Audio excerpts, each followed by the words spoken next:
Welcome to a continuation of our discussion on value for money and localization. I'm Rob Lancaster. I'm Menagano Kape. And I'm Derry Vincent.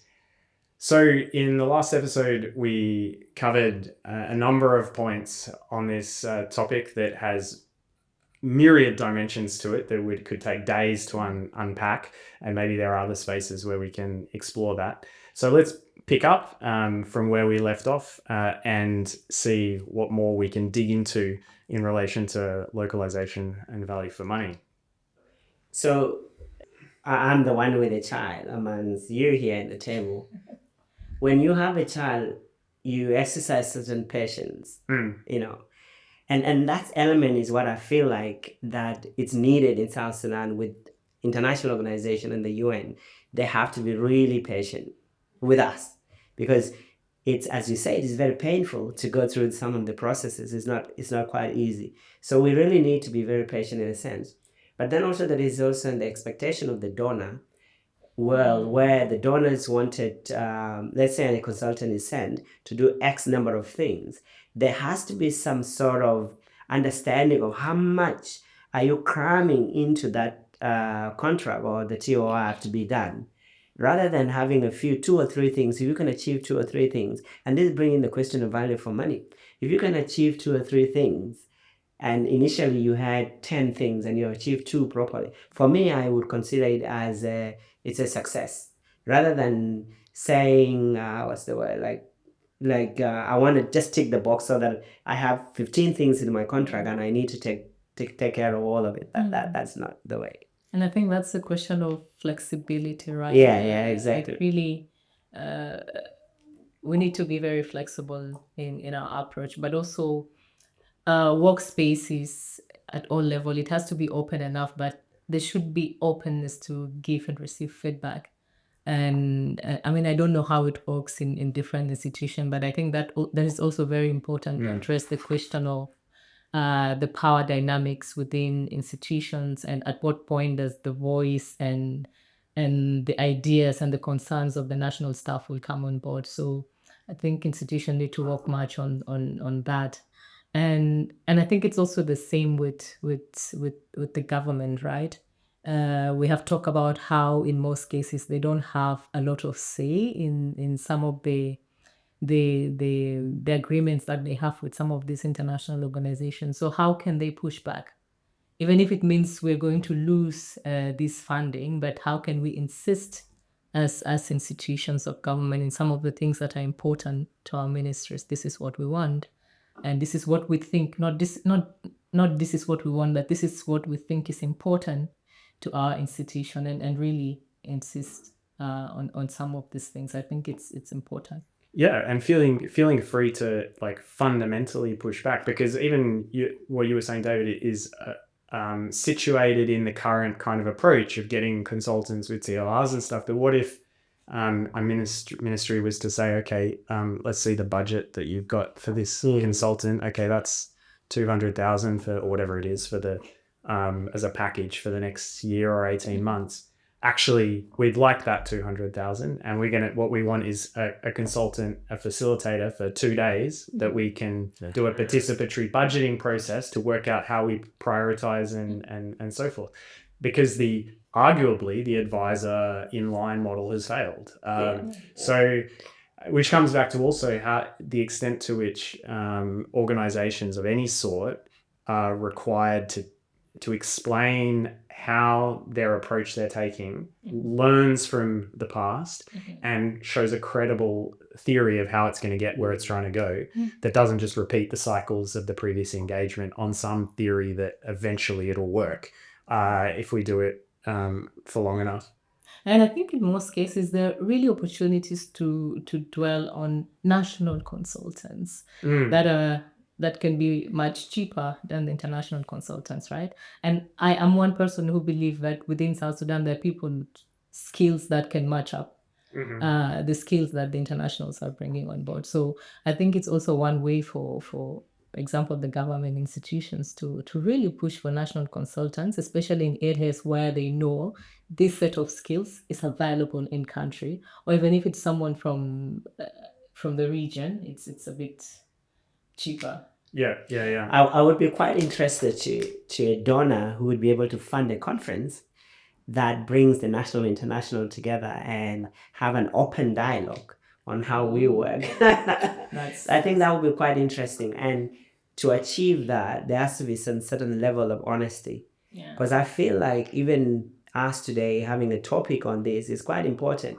However, we're just touching the surface, right? This conversation needs to be expanded so that many, like a lot of people can get involved. I'm quite sure whoever would be listening to this podcast, I think they may not go out to the end because it's quite annoying. Yeah. So what I'm trying to put across is that we need platforms where we can have an honest conversation with each other, national and international, and so that, because at the end of the day the objective is similar, we're just working together to achieve one objective. And so there has to be some way on how we can create an environment where we can give each other feedback. And I don't know whether we have ever had anything like that. Well, I think unlikely, and because it's threatening, right? Like, just to look at some figures, and we don't, it's hard to get exact figures on this because obviously they're not always readily made available. But in terms of what we can glean, in terms of on the POF, what we're talking about is a localization pay gap. Like, so on average, the different the discrepancy between the pay to nationals and internationals. You have some international agencies, which certainly in relation to some program, the gap is something in the order of 200%, right? So, so if I'm the person on the good side of that 200%, I don't want a conversation about how I'm meant to justify that I'm achieving more impact than 3 or 4 national recruited staff, right? So, and that's not to say that in certain instances it might not be appropriate. It's not to say that that there should be some kind of socialist approach to remuneration across the sector in South Sudan, or maybe there should, I don't know. But that's a challenging conversation. It is very because and where that money is going as well, because, and this isn't a criticism of any of us as internationals, but on the whole, we're not spending it in South Sudan, right? Partly because of these restrictions that you talked about around what we can do. So we maybe spend some of it in Juba, which is primarily businesses that are foreign owned, and so a lot of that is going there. Then we'll take the rest and we'll, on our R&R or whatever, we'll spend it overseas. So there's very few indirect benefits that come financially from this kind of a equation. So,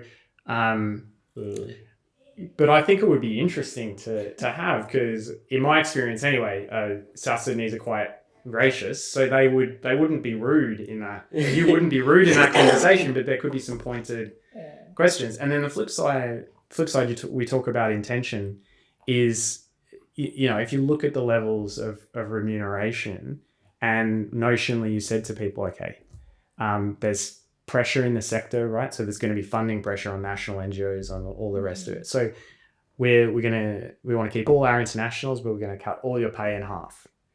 How many people would still stay? Maybe some. And then it would be interesting to have a conversation what that would look like. But we have to be honest about what the actual incentives are that are keeping us involved in South Sudan. So this is turning into a longer episode of the podcast, but we do need to cover some stuff, because we've spent quite a bit of time on the politely questioning some of the international side of it. At the same time, we've touched on this, but we need to also address the national side of it, because some of the question marks that are put over the ownership and so forth of nationals, whether they be government or NGOs or other national actors, have maybe some validity to them. So what's your perception? What's your honest assessment of the landscape, let's say, of national actors? We've touched a bit on government, but maybe more the national NGOs, national consultants you've touched on. what would you say in response to this, let's call it skepticism, that really challenges the notion that nationals can be trusted? Let's call a spade a spade. Yeah. Mm-hmm. Yeah. With these taxpayer funds, sacred taxpayer funds from other countries. Yeah. That's a very difficult question to sort of tackle, but I think I would say there are individuals out there. So for the donors or international to arrive at the position where they say the national cannot be trusted, I can't blame them, because in the past, if you look over the years, 10, 20, whatever years, there are nationals that have stepped up as consultants, but they didn't do the job as it's required. And that somehow tainted everything else that is coming underneath that. I've heard of some situation where national consultants would come up with, like, they're given clear tasks to do, but they do it from their comfort somewhere, and then find photos from somewhere to justify what the process is. And so that it's really, these are some of the things that happens that really make us being questioned or not to be trusted, because there are, but things have shifted so far. There are really national expertise out there that someone has to be really very patient with them in terms of delivering what is required. So for me, I feel like there's quite a lot of one mistake has happened, and so basically a blanket statement has been thrown around for everybody, and so we are being judged based on one or two things that have happened. Yeah, I agree with David. I think there are examples, of course, they're good examples with national consultants, but also national institutions who have proven record of doing a good job, but there are also bad examples where they have not done the task that has been assigned to them to the satisfaction of the donor or to the satisfaction of the person that is helping them. And I could say that is also the same. The international institutions are not an exception, yeah? Because I can say there are others that have also not done a good job.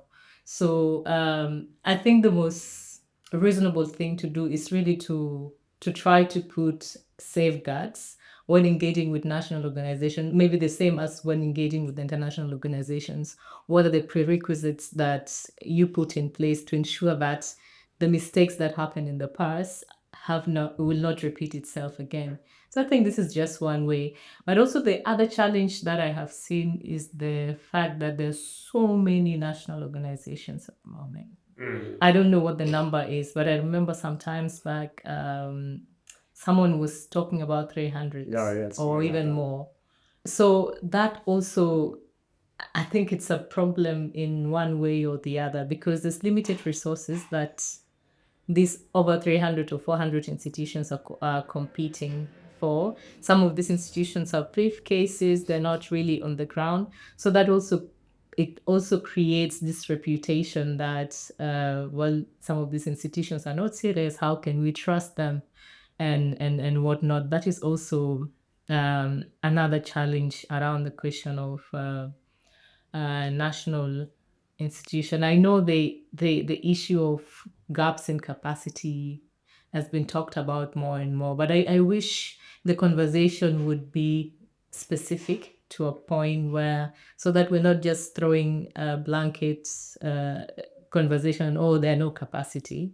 Let us be specific. What are the gaps in some of these national organizations? Because I cannot sit here and say there are no gaps. Yeah, indeed there are gaps, but what are they? How can we address them? To me, I think this is a more practical way to approach issues of gaps, issues of capacities, that will now create an environment where there is trust that can be rebuilt, and then there's confidence in some of the national institutions to like really be able to do what is expected of them. Maybe also to the flip side, sometimes I feel like the standards that the national institutions are judged against is different from the standards that donors use to judge international institutions, right? Because the assumption is this is an international organization, they have worked in this number of countries, so we just assume they know what they're doing. Yeah. But we don't put this strict follow-up on how they're doing it. And this is we put extra strictness on national organizations. What that means is they need more resources in terms of people to be able to do the small nitty-gritty that is required by the donor. It's not the same for the international organization. It means internationals have more time to focus on the work, which is not the same case on the other side. So I think that is also a challenge when we look in terms of budgeting. Sometimes with the internationals, they will just be asked to give an outline of the budget, block figures and stuff. Nobody goes into how much do you spend on water, how much do we spend, but national organizations have to do that. So how do we really be fair in terms of the marks that we put on different institutions in terms of judging their capacity and whatnot? So I think it's also an important conversations that we need to have. Yeah, and the other reality another reality is that when it comes to financial soundness or sound financial management, creating sufficient security financially for people is part of mitigating against the risks of money going in different directions. So, if a national NGO doesn't account for $90 of something, that $90 won't go back. But in a lot of international agencies, they'll free of charge, they'll get $90 DSA to go into the middle of nowhere where everything costs about $1. And that's basically a top up to salary that is all fine and no problem at all and doesn't need any greater level of accountability, which is another inequity in the system, A, and B, creates incentive structures, for example, with government, where if we take them anywhere, they expect to get these per diems, and it's $68, I think it is, the official.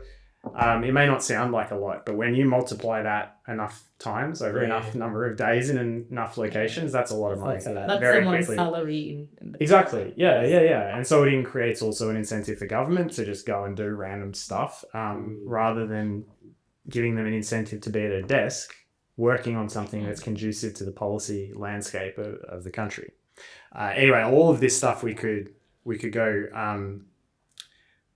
on with. So what needs to happen to move this in a different direction? So you mentioned the idea. If anyone has managed to listen for the 50 odd minutes that we've been going, then they can give us some feedback. But the idea of a space for a conversation about this, even just of those who are up for the conversation. But what else needs to happen? I think also, and this is at the personal level where I would probably think that directing it to the international, they have to do a bit of reflection. Hopefully someone will have listened up to this. Just a bit of reflection and ask themselves what was the initial motivation they had when they first came to this country to work.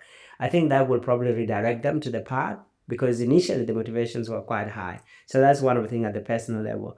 But also at the institutional level, I think if there are any donors listening here, I think this is a space where some honest conversation need to be done, and somehow someone need to back up some conversation that can really look at if they truly mean the intention is really that to help support South Sudanese, then some sort of level of conversation need to be done.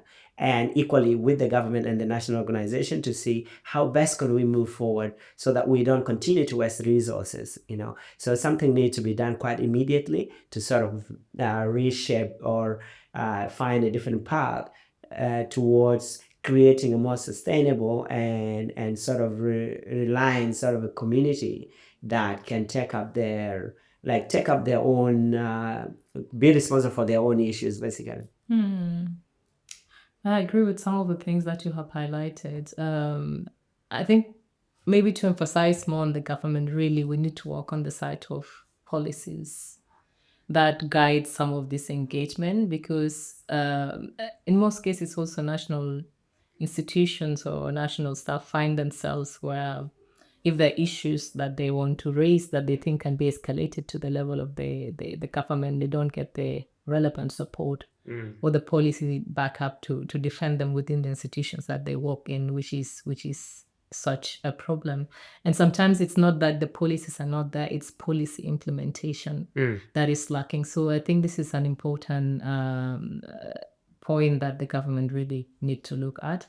The national NGOs, I think in as much like we want to have a open conversation between the national and internationals, the national institutions need to have conversations among themselves to be able to also check themselves in terms of what are their strengths, what are their weaknesses, how can they work together to be able to also address some of these things as a team, because in most cases, when it's few individuals that are talking about that, now they are leveled, they're targeted, and they become sometimes the problem, the ones who are not grateful for the support that is being given to the country or to the people. But if it is coming from more voices, more institutions, then it becomes a problem that is worth putting on the table and calling everyone to talk about. Can I just add a couple of institutions that really need to come forward? We have the RRC commission that really need to step in terms of defining when we talk of the policies, which I agree with her that some of this can be governed under that, under policy, good creation policies. Ministry of Humanitarian Affairs, obviously, that is coming. And Minister of Labour. And Minister of Labour. And then also the NGO Forum, which I totally don't understand what is their work, but NGO Forum need to come into this conversation as well. And I don't know in terms of the UN level, whether it's the UN OCHA, some really serious conversation need to be held to really look at this idea of localization and value for money. But ultimately, you need someone, hopefully, with money, listening up to this point, to put in money so that we can correct this to prevent further loss of resources or taxpayers' money. I'm just going to add 2 points. We did this whole thing a few months ago where we listening exercises and stuff underlined that giving advice is pointless, but I'm going to give 2 pieces of advice. One is to government, in case anyone's listening. I think very low chances after almost an hour. But on this point around putting in place some things, at least at the outset, don't do it to get more money. Start with the principles and showing that you have policies that you want to enforce parameters around the way in which stuff's done. And so it's not interpreted as rent seeking. And I think that's a risk often, that all these measures, some of them are relatively valid, but they're just interpreted on the other side as another way of trying to get money, which will then go in a different direction. Because then that opens up the more substantive conversations to be had around funding, even if the funding isn't given directly, but the governance of it. And then it's interesting, it's more a reflection than advice, but I was struck by what you said earlier about being in a forum where you felt it was like so high level that you couldn't necessarily intervene. And maybe in that context it was, but I think there are a lot of forums in South Sudan where there's a perception amongst South Sudanese that they can't say something or you can't say something. But actually some of the power that is being exercised by internationals and whoever is real, and there'll be real consequences. But some of it is kind of derivative power that is just the aura that's created by these environments. And all it takes is someone just to say, actually, no, I'm going to call bullshit on this and say it. And there's nothing that can be done. And I think what I find challenging is that in a lot of these forums where there is an opportunity for something to be said, it doesn't get said. And it's a bit of a collective action problem. But the more we can have people just systematically, when something is said that doesn't correspond to reality or is inequitable or whatever, just to say, like, actually...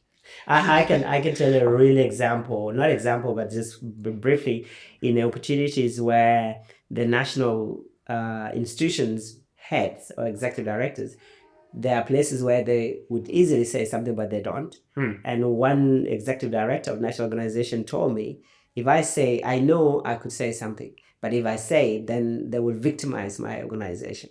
And so I'd rather just keep quiet so that when I apply for funding, then I don't have any problem. Yeah, but that's a challenge, right? And that's a very real challenge. But it becomes a self-perpetuating dynamic, so we'll have to see where we take this conversation from here. Maybe we can follow up with some guests who are interested in discussing this. And so if anyone's still with us, do reach out and make suggestions. But otherwise, we'll leave it there for today. Thanks for all the detailed reflections on this topic. Thank you. That was great.